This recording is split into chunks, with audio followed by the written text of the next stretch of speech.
Continuing coverage of the massive Google data center headed to Fort Wayne's South Side. Last month, we brought you the exclusive story of how local officials landed the $2 billion project. But not everybody's celebrating. We found one neighbor who's seeing the project touch all four sides of his property. 6 years ago, this was cornfield. It's my retirement home. Spend the rest of our lives there. Chuck is not against development. He would gladly take a buyout. I'm not one to say, well, not in my backyard. That's got nothing to do with it. I'm just looking for fairness. But he doesn't understand the thinking of his new neighbor. Look at the size of my little square compared to all this. And you wonder why. Why didn't they just buy us out? The 880-acre campus is massive. It stretches from Tillman Road on the south, well past Paulding Road on the north, and from Adams Center Road on the west to the railroad tracks on the east. It would fit nearly 3 Indianapolis Motor Speedways, or about 5.5 downtown Fort Wayne's. It makes no sense to me that they buy this property from Adams Center to Tillman down to the railroad tracks and leave 20 homes. Why? An interesting question. If you look at the renderings closely, you can see the property line marked by the dotted red line doesn't neatly follow the street.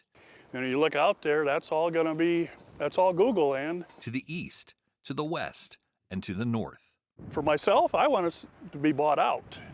Let us move on and get out of here because my house, as of now, it's worthless. We asked Google, why not just buy all the homes inside the roads? A Google spokesman emailed, thanks for reaching out. We don't share the specifics of these decisions. Which brought up another question. They didn't give us a name of someone to talk to. If we had a problem, they didn't give us a phone number.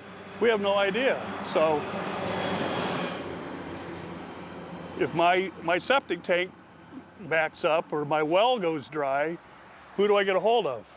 Because if that stuff happens, it's because of the work they're doing out back. But I have no idea who to call.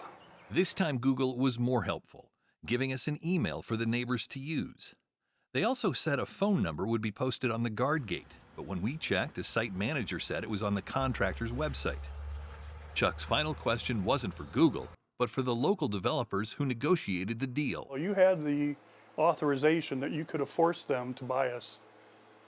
You give them an offer here, we'll pass this as long as you take care of your neighbors. In other words, developers could have insisted Google spend another $5 million or so to buy out everyone who backs up to the project.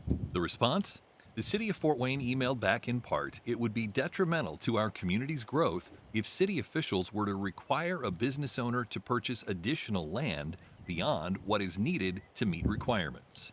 And I feel like I am stuck and I feel like I've been abandoned by the county, by the city, by Google, whoever, but it would take nothing to buy me out and let me go. Let me move on with my life.